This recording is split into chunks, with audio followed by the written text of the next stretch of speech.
Hey guys, this is Pooja from IMS BHU।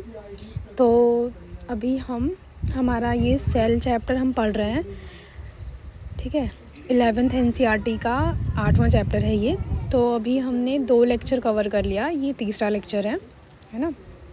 तो इसमें ना हमारी ना बॉडी में बहुत सारे सेल्स हैं, तो उनके ना अलग अलग साइज़ है, शेप अलग है, ठीक है।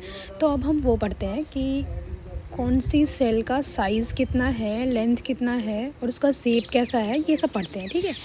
तो देखो, सबसे पहले ना NCERT में दिया हुआ है कि RBC, ह्यूमन RBC की बात हो रही है ये, ठीक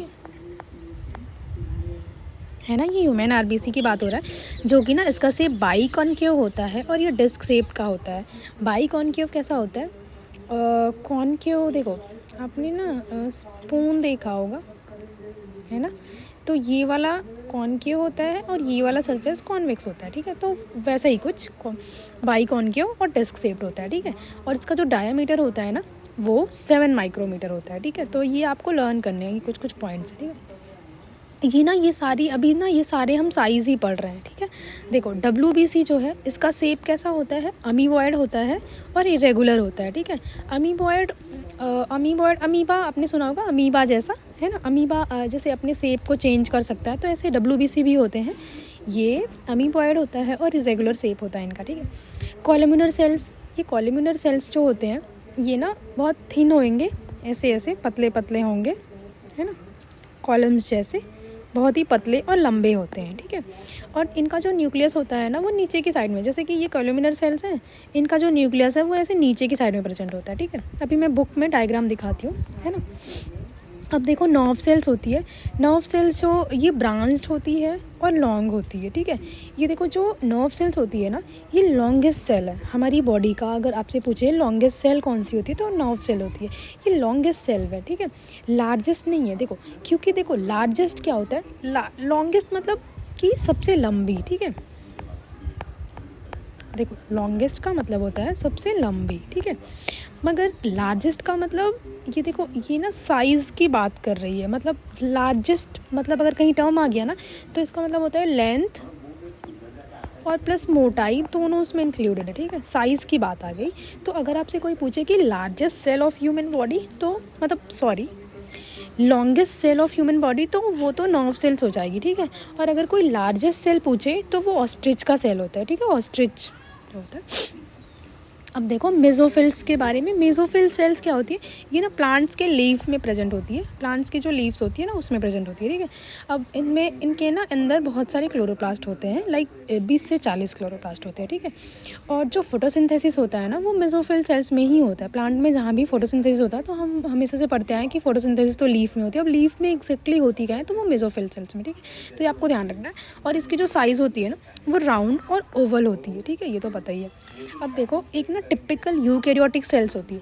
देखो, टिपिकल यूकैरियोटिक सेल्स है, तो उसकी साइज़ क्या होती है? ये 10 to 20 माइक्रोमीटर होती है। ये भी आपको लर्न करना है। अब देखो, टिपिकल का मतलब क्या होता है? टिपिकल का ये मतलब होता है कि जनरली, मतलब देखो जनरली, लाइक इससे छोटा जो भी, जैसे 10 से 20 माइक्रोमीटर है ना, अब इससे छोटे भी हो सकते हैं, इससे बड़े भी हो सकते हैं, ठीक है। जनरल बात कर रहा है, एक जनरल, ठीक है।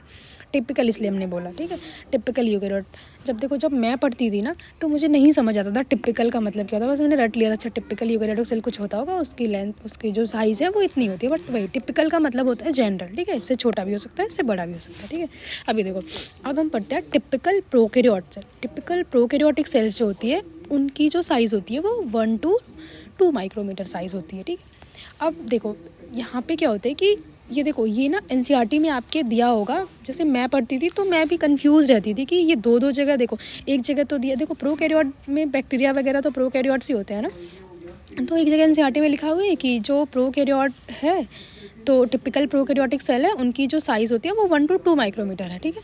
मगर एक जगह लिख दिया है कि लेंथ ऑफ बैक्टीरिया जो है वो 3 to 5 माइक्रोमीटर है। तो देखो, इससे कंफ्यूज नहीं होना आपको।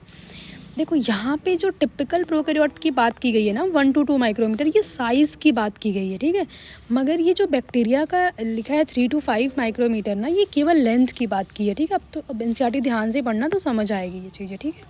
अब आगे देखो, माइकोप्लाज्मा होता है। तो माइकोप्लाज्मा जो है ना, ये भी एक बैक्टीरिया ही है, प्रोकैरियोट्स में ही आता है।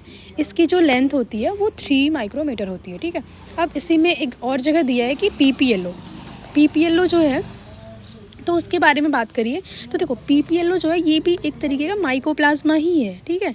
मगर इसका दिया है 1 माइक्रोमीटर, तो ये भी साइज़ है, ठीक है। पीपीएलओ की साइज़ दिया है, ये नहीं कि अभी हम ये देखते हैं कि ये यार ये दोनों तो माइकोप्लाज्मा है, तो यहाँ पे 0.3 है, ये 1 क्यों है ना, 0.1 क्यों है। तो वो देखो, ये जो माइकोप्लाज्मा के लिए ना वहाँ पे लेंथ दिया हुआ है कि लेंथ उसका 0.3 माइक्रोमीटर होता है, ठीक है। बट पीपीएलओ के लिए ना साइज़ मेंशन किया हुआ 0.1 माइक्रोमीटर, ठीक है। तो अभी आप ना एनसीईआरटी ध्यान से पढ़ोगे तो समझ आएगी। अब देखो, फिर हम देखते हैं कि वायरस जो होते हैं ना, वायरस सबसे छोटे होते हैं। अगर कोई आपसे पूछे ना सबसे छोटा सेल्स क्या होता है, तो वो वायरस है। बट वो तो नॉन लिविंग है ना, लिविंग नहीं होता है, ठीक है। नॉन लिविंग है क्योंकि उसमें सेल्स होती ही नहीं है खुद की सेल, ये मैंने बताया था पहले लेक्चर में। ये नॉन लिविंग है, ठीक है, इसलिए हम इसको कंसिडर नहीं करते हैं कि सबसे छोटा।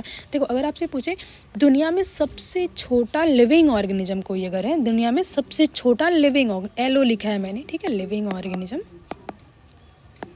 है ना, सबसे छोटा लिविंग ऑर्गेनिज्म अगर कोई है तो वो माइकोप्लाज्मा है, ठीक है। माइकोप्लाज्मा या फिर हम इसको पीपीएलओ बोलते हैं, ठीक है। तो अभी ये वाला है, इतना आप एनसीईआरटी से पढ़ लेना, या मैं अभी अगले लेक्चर में एनसीईआरटी में बता दूंगी एनसीईआरटी में क्या क्या लिखा है, ये डायग्राम से आपको अच्छे से समझ आ जाएगा, ठीक है। तो अभी आप इतना पढ़ लेना। Okay, thank you.